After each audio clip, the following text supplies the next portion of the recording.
I was just checking the time, so it's good afternoon to all. So friends, clean energy has broken through. $2 trillion worldwide was invested just last year. Climate action clearly isn't charity. Investment only reaches levels like these because of commercial and economic self-interest. And India is a case in point. India is a solar superpower, reaching 100 gigawatts in record time, putting the country on a path to meet Prime Minister Modi's ambitious 500 gigawatt target for clean energy, sharing these world-leading lessons through the International Solar Alliance. Indian companies and more like them see huge potential and profits.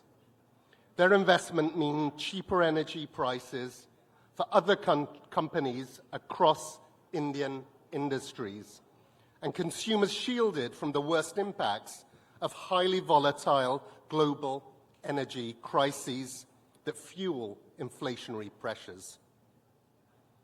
On this clean energy base, India can build a wider clean industry and manufacturing boom, meaning more opportunity, more jobs, and rising living standards, more energy access, more for more people, all around the country. The transition is inevitable. The dividends are simply too great to ignore. Every day we see new developments. Take, for example, recent tenders for energy where renewables are already competitive with coal. And it's only a matter of time until they outcompete any and every fossil fuel. Or take the recent unveiling of India's largest utility-scale battery energy storage system by BSES. This project will soon serve 12,000 low-income customers with continuous electricity supply, even in the event of technical faults or grid failures. That's money in the pockets of entrepreneurs and investors, and electricity powering homes of ordinary people, boosting living standards and opportunities. Just think of the education and health outcomes as lighting, connectivity, and refrigeration improve. Then scale that up by many millions and calculate the nationwide productivity gains that will help power economic growth. Not to mention jobs and higher incomes for people that want their communities to breathe clean air in homes that are warm in winter and cool in summer. In 2023, the renewable energy sector alone created over 1 million jobs here in India. That's 7% of the global renewable energy workforce worldwide here in India. And this is just the start. New manufacturing and onshoring supply chains, particularly in sectors like electric vehicles, will create millions more jobs, driving economic growth and shared prosperity. Vast profits for those who act quickly, and development for everyone around them. This is especially the case in India, because India is laying the groundwork for a massive economic surge. This is a country with a young population. They're highly motivated to work for a better life, to build resilience in their communities and local economies, to grow the pie for themselves and for those that invest in them. GDP per capita is rising and will only continue to keep increasing. People are determined to share in the benefits of this prosperity. The countries and companies that invest early and decisively in the infrastructure of a renewable future and in the education and skills empowering people to join in this prosperity will reap the biggest rewards.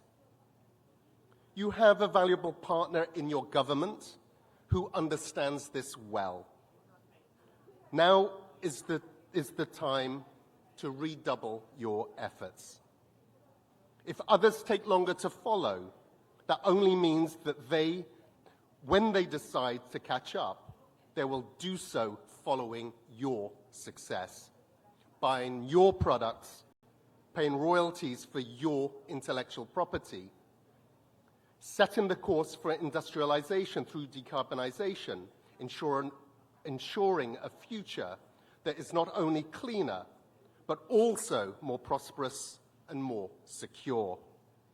And it's essential that your new national climate plan or nationally determined contribution sets you on this course.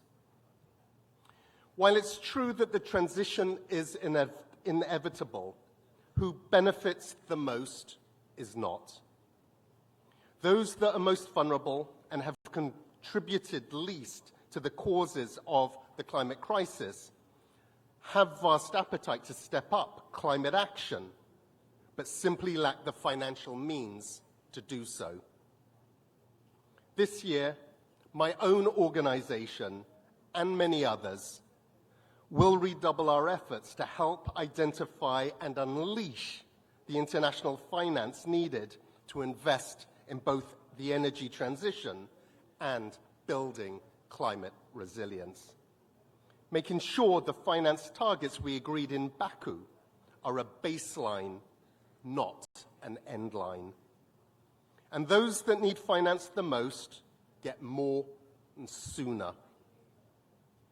We'll also work with our Brazilian colleagues and others to find ways to lower the cost of capital for the investment we need, building on the insights and inputs of the Indian G20 presidency. And we will work to ensure more countries follow India's lead in prioritizing life, unleashing the power of institutions, communities, and individuals to protect the environment and promote a circular economy, as championed by Prime Minister Modi. Every country, and indeed every person on the planet, will benefit from the prosperity you create and the climate change risks we all avoid. India is in an incredible position. I urge you to harness the full potential of that position for the benefit of all Indians and for people everywhere. I thank you.